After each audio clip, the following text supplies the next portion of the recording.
ఆంధ్రప్రదేశ్ మాజీ మంత్రివర్యులు చిత్తూరు జిల్లా పొంగనూరు శాసనసభ్యులు పెద్దిరెడ్డి రామచంద్రారెడ్డి గారు మొన్న ప్రెస్ మీట్లో ఆంధ్రప్రదేశ్లో రైతుల పరిస్థితి దిగజారిపోయిందని, దయనీయంగా ఉందని ముసలి కన్నీరు గార్చాడు రైతుల మీద. ఏమంటే దేనికి పండించిన పంటలకు ధరలు లేవు అని చెప్పి తెగ బాధపడిపోయాడు ప్రెస్ మీట్లో. వైఎస్ఆర్సీపీ గవర్నమెంట్ అధికారంలో ఉన్నప్పుడు టమాటా రైతులకి 3,000 కోట్లతో స్థిరీకరణ నిధి ఏర్పాటు చేస్తాను, గిట్టుబాటు ధర కల్పిస్తాను అన్న మీ మాట ఏమైంది పెద్దిరెడ్డి గారు అని నేను ప్రశ్నిస్తున్నా. మీరు ధరల స్థిరీకరణ నిధి ఏర్పాటు చేసుంటే ఈరోజు టమాటా కొనుగోలు చేసుండేదానికి అవకాశం ఏర్పడేది కదా, ఎందుకు చేయలేకపోయారు అని అడుగుతున్నా. ఇంకా వరికి రేట్ లేదని ఆయన చెప్పాడు, పత్తికి రేట్ లేదని చెప్పాడు.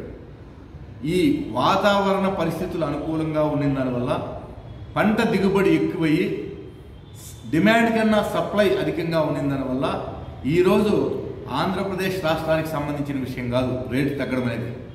ఈ చుట్టుపక్కల మన పక్కనే తమిళనాడు రాష్ట్రం ఉంది, ఈ పక్క కర్ణాటక రాష్ట్రం ఉంది. ఆంధ్రప్రదేశ్ స్టేట్లో ఒకదాంట్లోనే రేట్లు తగ్గిపోతే మనము ప్రభుత్వాన్ని బ్లేమ్ చేయాలి. పక్క రాష్ట్రాల్లో కూడా తగ్గింది కదా. ఏమైనా కర్ణాటకలో రేట్ ఎక్కువ ఉందా టమాటా ఏమైనా? లేదు వరి రేట్ ఏమైనా ఎక్కువ ఉందా? లేదు మామిడి తమిళనాడులో ఏమైనా ఎక్కువ ఉందా? ఇంకా ఇక్కడ మామిడికి మద్దతు ధర ఇచ్చి తోతాపురి రకానికి ప్రభుత్వం కిలోకు 4 రూపాయల లెక్కన సబ్సిడీ ఇచ్చి 12 రూపాయలతో కొనమని చెప్పి కలెక్టర్ ఆదేశాలు ఇచ్చారు. ఖచ్చితంగా అది అమలు జరుగుతుంది. అది అమలు జరిగేదానికి ప్రభుత్వం తగిన చర్యలు తీసుకుంటుంది. అంతేగాని ఏదో రామచంద్రారెడ్డి గారు బాగా ఆయన మంత్రిగా ఉన్న రోజులు పవర్ఫుల్గా నేను తిరిగాను కదా అని చెప్పి ప్రజలు మర్చిపోకుండా ఉండడానికి అప్పుడప్పుడు అట్లా ప్రెస్ మీట్లు పెడతా ఉన్నారు. మీ మాటలు ఎవరు నమ్మరు. పెద్దిరెడ్డి రామచంద్రారెడ్డి గారు మిమ్మల్ని అన్నీ చూసేశారు.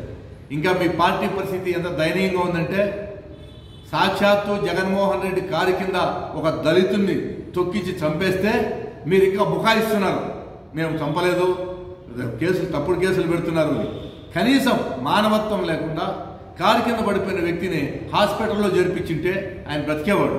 లేదా ఆ కుటుంబాన్ని పరామర్శించి వాళ్ళకి ఏదో ఆర్థిక సాయం చేస్తే మీ పార్టీ కార్యకర్త కాబట్టి పార్టీ కార్యకర్తలకైనా సానుభూతి ఉంటుంది.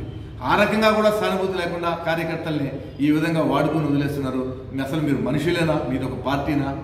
ఆలోచన చేయాలి ప్రజలందరూ. పైగా కేసు పెట్టకూడదంట.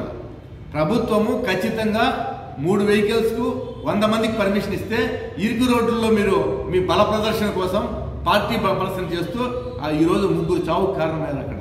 మరి మీ మీద ఎందుకు చర్యలు తీసుకోకూడదు? ఖచ్చితంగా చర్యలు తీసుకుంటుంది కూటమి ప్రభుత్వం. మీ అరాచకాలను చూస్తూ ఊరుకోదు. ఈ విధంగా మీరు పరామర్శల పేరుతో బల ప్రదర్శన చేస్తూ రౌడీజాన్ని ప్రోత్సహిస్తూ ఒక పక్క ప్లే కార్డులు ప్రదర్శిస్తూ ఇంకో పక్క కొడవలు తిప్పుతూ ఏ రకమైన సందేశం ఇవ్వాలనుకుంటున్నారు ఈ రాష్ట్రానికి? మీరు ప్రజలకి ముఖ్యంగా యువతను తప్పుదారి పట్టిస్తున్నారు.